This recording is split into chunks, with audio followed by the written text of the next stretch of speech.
O que você faria se fosse 7 vezes campeão mundial e descobrisse que alguém dentro do seu próprio time sabotou seu carro?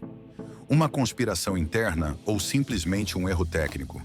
Hoje revelamos um dos segredos mais sombrios que a Ferrari viveu nos últimos anos. O circuito de Zandvoort, envolto pelas dunas do Mar do Norte, foi testemunha de um dos momentos mais desconcertantes e tensos da temporada 2025 da Fórmula 1. Enquanto os holofotes apontavam para a batalha pela pole e as arquibancadas vibravam ao ritmo dos motores, algo muito mais profundo estava sendo cozinhado dentro do box da Ferrari. Lewis Hamilton, em apenas sua terceira corrida como piloto do cavalinho rampante, enfrentava uma situação que superava qualquer expectativa ou experiência prévia. Desde o começo do fim de semana, Hamilton mostrara sinais de frustração que contrastavam com a imagem fria e calculista que costuma projetar. Na sexta-feira, durante os treinos livres, o SF-25 parecia estável, previsível, com um comportamento que ainda não era perfeito, mas estava dentro do esperado. Porém, quando subiu no carro na manhã de sábado, encontrou um monoposto radicalmente diferente. O equilíbrio em curva havia se deteriorado sem explicação. A frenagem ficara mais imprevisível e o carro não reagia como 24 horas antes. Não estamos falando de uma diferença subjetiva ou de uma simples mudança nas condições de pista.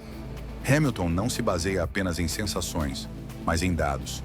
Seu estilo meticuloso o levou a desenvolver uma obsessão por telemetria, e foi justamente aí que encontrou as primeiras pistas do problema. Ele comparou os registros completos de sexta e de sábado, linha por linha, e descobriu alterações milimétricas que, para um olho inexperiente, poderiam parecer insignificantes, mas que na Fórmula 1 representam um mundo de diferença.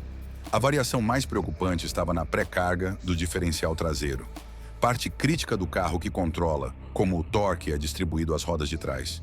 Se ela é modificada, mesmo que numa fração pequena, pode alterar completamente o comportamento e a tração do carro, especialmente em curvas de baixa e média velocidade. Essa modificação não foi reportada no briefing técnico. Ninguém a defendeu, ninguém a autorizou, mas ela estava lá. Além disso, ele também notou ajustes no balanço de freio, na resposta da suspensão traseira e até nos mapas de entrega de potência. Cada uma dessas mudanças, isoladamente, pode ser administrável, mas juntas e sem aviso prévio e sem o controle do piloto, equivalem a sabotar sua confiança, sua adaptação ao carro e sua estratégia de classificação. Num esporte em que cada décimo de segundo é uma eternidade, isso é inaceitável. A pergunta logo se instalou em sua mente: quem havia modificado seu carro? E por quê? As descobertas abalaram Hamilton. Ele não é novato nem um piloto que possa ser manipulado com facilidade. O grupo central de desempenho, Central Performance Group, sem querer, ou talvez sim, havia se tornado um ator político. E em Zandvoort, com as modificações não autorizadas no carro de Hamilton, destampou-se uma panela de pressão que não poderia ser fechada novamente. As perguntas já não eram apenas técnicas, eram estratégicas, humanas e culturais. A Ferrari consegue de fato gerir liderança? Consegue manter a coesão da equipe técnica quando há uma célula operando sem controle? A gota d'água chegou em Zandvoort. Não era apenas uma questão de orgulho técnico. Foi uma ruptura da corrente. Numa equipe de Fórmula 1, especialmente uma como a Ferrari, cada decisão sobre o carro deve seguir uma hierarquia clara, dos engenheiros de pista, passando pelos responsáveis, até chegar ao diretor de equipe. Pular esse fluxo não é um simples erro, é uma traição ao sistema. Vasseur reuniu sua equipe técnica atrás das paredes da área de hospitalidade no circuito, longe de câmeras e microfones, e deixou claro: qualquer intervenção nos carros que não passe por ele ou pelos engenheiros responsáveis será considerada falta grave. Mas o dano já estava feito. A notícia do conflito vazou em questão de horas, e embora publicamente tenha tentado minimizar, sua linguagem corporal e respostas evasivas na coletiva de sábado mostraram irritação contida. Internamente, a fratura já não podia ser ignorada. Havia divisões claras dentro da equipe. Alguns engenheiros, em especial os mais veteranos, alinhavam-se ao antigo paradigma de trabalho. Decisões técnicas descentralizadas, ampla margem para interpretação de dados e execução livre por células de desenvolvimento. Outros, mais próximos de Vasseur e de seu estilo mais hierárquico e controlado, exigiam uma reorganização urgente. E no meio de tudo isso estavam os pilotos. Leclerc, por sua vez, manteve-se à margem, mas seu silêncio foi interpretado como apoio tácito ao sistema que o formou como piloto da Ferrari. Hamilton, em contrapartida, exigiu uma revisão completa do fluxo de decisões, integração mais direta com seu grupo técnico e, sobretudo, garantias de que o carro do piloto não será alterado sem seu consentimento. Vasseur encontrava-se no palco que nenhum chefe de equipe deseja. Tinha de escolher entre proteger o legado tradicional da Ferrari ou reestruturar por completo a cultura interna para adaptá-la a uma visão mais profissional, moderna e centrada no piloto. Qualquer movimento mal calculado poderia custar-lhe o cargo, mas não fazer nada teria consequências ainda piores. A perda de confiança de Hamilton, a exposição midiática do conflito e a possível desestabilização de todo o projeto 2025. Enquanto a mídia falava da pole e da briga entre McLaren e Red Bull, dentro da Ferrari travava-se uma guerra fria. Uma luta de poder silenciosa, mas devastadora. A fúria de Vasseur não era apenas por aquele fim de semana. Era porque ficara evidente que o time ainda arrasta vícios do passado. Práticas de outrora incompatíveis com o nível de excelência exigido pela Fórmula 1 moderna. A fratura interna da Ferrari hoje é inegável, e se não agir com firmeza, isso pode custar não apenas campeonatos, mas também a permanência de um dos pilotos mais influentes da história recente do automobilismo. Quer que eu continue ampliando o ato final? O incidente de Zandvoort não pode ser tratado como um simples solavanco no caminho da Ferrari. É um ponto de inflexão que pode ter consequências de grande alcance para o restante da temporada e até para o futuro imediato da equipe. O que aconteceu não afeta apenas o desempenho em um fim de semana específico. Também coloca em jogo algo muito mais delicado: a integridade técnica, a coesão interna e a credibilidade de um projeto que prometia recolocar a Ferrari no topo. Para Lewis Hamilton, o impacto psicológico e profissional dessa experiência não deve ser subestimado.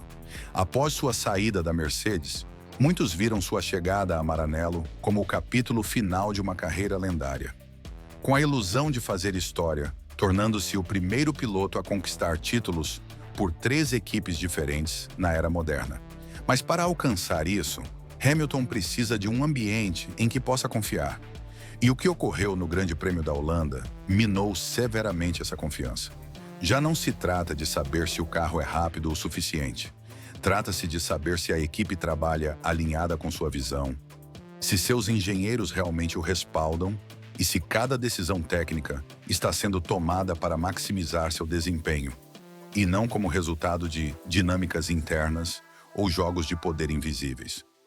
Se a Ferrari não conseguir restabelecer essa conexão com seu piloto estrela, corre o risco de ativar uma das cláusulas de desempenho do contrato de Hamilton, que, segundo fontes próximas ao paddock, lhe permitiria romper o vínculo antes do fim da temporada sob determinadas condições. Mas além do plano contratual, há uma consequência igualmente perigosa: a perda de motivação. Pilotos como Hamilton, que já ganharam tudo, não correm por pontos ou aparições. Correm para vencer. E se perceber que a equipe não está completamente comprometida com esse objetivo, seu foco e entrega podem se deteriorar, afetando não apenas seu próprio desempenho, mas o de todo o ambiente ao redor. Em paralelo, a direção da Ferrari enfrenta um cenário de exigência máxima. Fred Vasseur é obrigado a tomar medidas concretas, não apenas para acalmar a tensão com Hamilton, mas para evitar uma guerra civil dentro da equipe. Se a célula técnica conhecida como Grupo Central de Desempenho continuar operando com autonomia e sem prestação de contas, há risco de que situações semelhantes se repitam, gerando um efeito dominó que também comprometa o rendimento de Charles Leclerc ou de outros elementos-chave do time. A reestruturação interna já não é opção, é uma necessidade urgente. A Ferrari deve redefinir seu fluxo de decisões, estabelecer mecanismos claros de controle e, sobretudo, restaurar a confiança entre pilotos e seus engenheiros. Isso implica redesenhar o organograma técnico, adotar uma nova política de comunicação interna e, possivelmente, promover a saída de certos elementos que cruzaram linhas inaceitáveis. Mas as consequências não se limitam às paredes de Maranello. Este escândalo também ressoa no restante do paddock. Equipes rivais como McLaren e Mercedes observam atentamente, conscientes de que a fratura interna da Ferrari pode abrir uma janela estratégica para atacar no campeonato.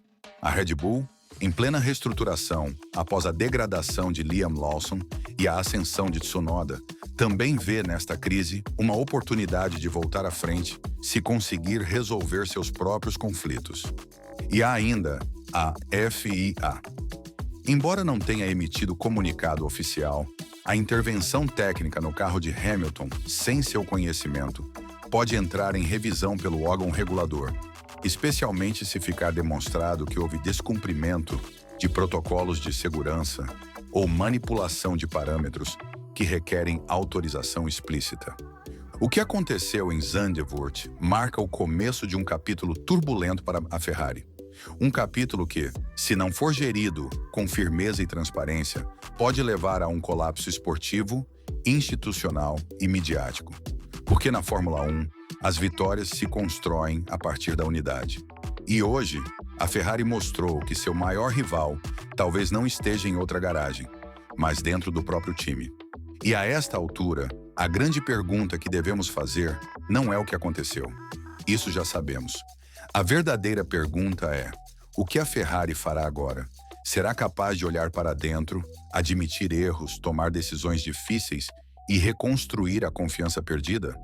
Ou, ao contrário, escolherá o silêncio, a negação e a repetição dos mesmos padrões que a mantém longe do título há mais de uma década? Para Hamilton, o caminho está cheio de incertezas. Ele tem talento, experiência e inteligência para vencer, mas precisa de um ambiente que o apoie, não que o sabote.